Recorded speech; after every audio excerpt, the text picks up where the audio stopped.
Welcome to the AI for Career Success video overview by Curt Robbins. We're experts at AI coaching and helping professionals like you and your employees upskill in AI. In this overview, we're examining a recent article from TechCrunch. It was published on March 18th and written by Sarah Perez, titled "Patreon CEO Calls AI Companies' Fair Use Argument Bogus, Says Creators Should Be Paid." It's a piece that really gets into a significant debate happening right now in the creator economy.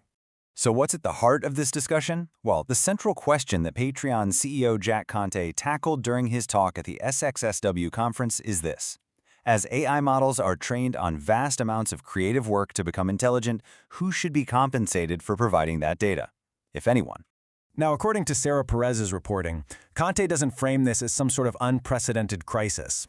Instead, he sees it as the latest chapter in a long, familiar cycle of technological disruption that artists have been navigating for decades. He illustrates a pretty clear pattern of adaptation. Creators have had to consistently adjust their business models, from physical media to digital downloads, and then again to the rise of streaming platforms. In Conte's view, generative AI is simply the next and maybe the most profound stage in this whole evolutionary cycle. And this direct quote from Conte, who is a musician himself, really establishes his perspective.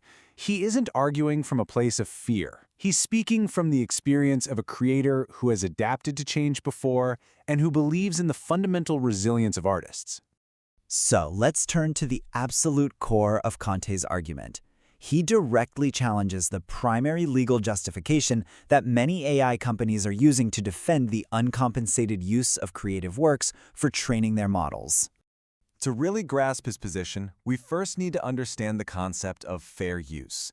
It's a legal doctrine here in the United States that allows for the limited, unlicensed use of copyrighted material under very specific circumstances, and AI companies have been leaning heavily on this doctrine. Conte's stance, as reported by Sarah Perez, is completely unequivocal. He doesn't mince words. He labels the entire fair use argument as bogus, and that really sets the stage for why he believes this legal claim just doesn't hold up under scrutiny.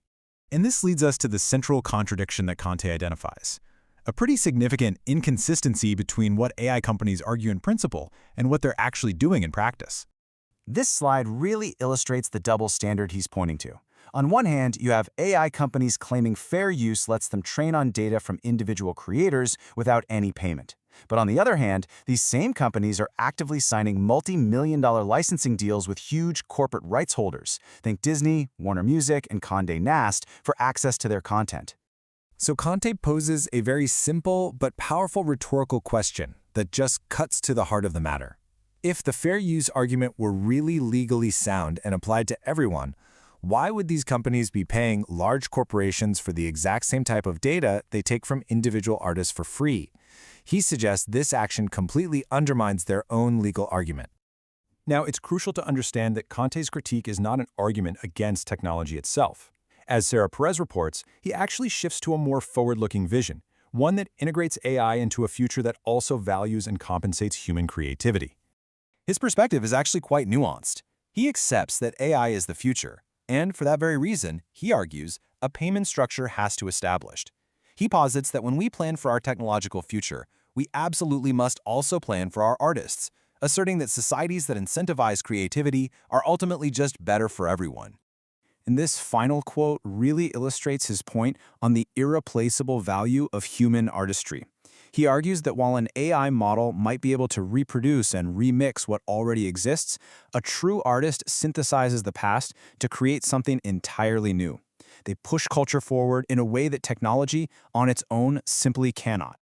Understanding these complex debates is, of course, essential for professionals navigating the evolving landscape of AI. Thank you for watching. This is where we teach you AI and help you get smarter than your competition.